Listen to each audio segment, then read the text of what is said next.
Glad to have you join us on the newsroom. I am Simisola Adigun. President Muhammadu Buhari is currently meeting with 7 governors of the All Progressives Congress (APC) at the council chamber in Abuja. The governors are Kebbi State Governor Atiku Bagudu, Nasarawa State Abdullahi Sule, Kogi State Yahaya Bello, Plateau State Simon Lalong, Imo State Hope Uzodinma, Jigawa State Mohammed Badaru, and Nasir El-Rufai of Kaduna State. Although the purpose of the meeting is yet unknown, it comes a week after the presidential primary of the party. The Bauchi State Police Command has suspended the curfew imposed by the state government on Yeluwa Tsakani, Kagadama and Lushi areas in the Bauchi local government area of the state following the violence that broke out, leaving 3 people dead and many injured.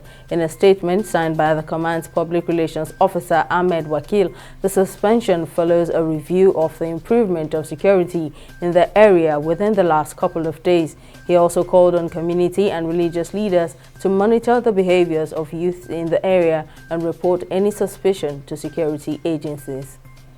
The Academic Staff Union of Universities ASU has threatened to query universities that have failed to comply with its decision to remain on strike while negotiations with the federal government continue. ASU's President Emmanuel Oshodeke said this in an interview in Abuja on Monday, while adding that the universities that pulled out of the strike action will be punished in the appropriate way.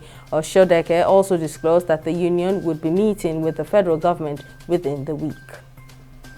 The World Bank has approved a loan of $474.4 million to help South Africa fund COVID-19 vaccine purchases. According to the acting director of the World Bank's Treasury, the loan is part of government efforts to cut debt service costs by using cheaper funding sources in its response to the pandemic. South Africa has so far recorded the most coronavirus cases and deaths on the African continent, with over 3.9 million confirmed cases and more than 101,000 deaths.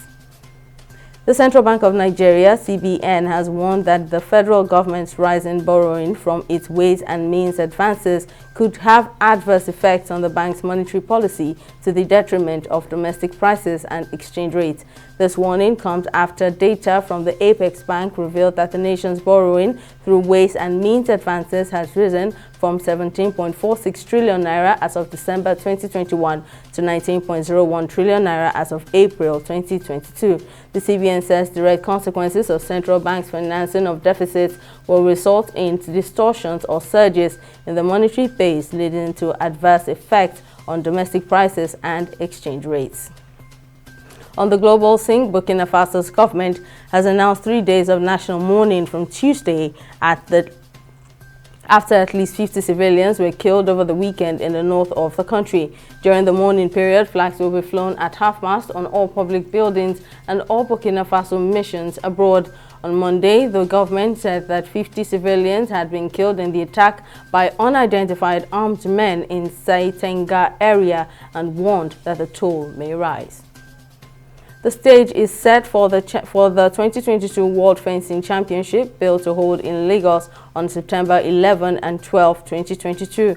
While speaking in Lagos on Monday, President of the Nigeria Fencing Federation, Adeyinka Samuel, disclosed that the event will draw the best fencers in the world to Lagos, with more than 155 countries expected to compete in the tournament. Samuel added that Nigeria will feature in an African Championship in Morocco this month, a World Championship in Egypt, and a Commonwealth competition in London as preparations for the Lagos 2022 Championship. That's the latest on the newsroom. Join us again for more updates. Thank you for watching.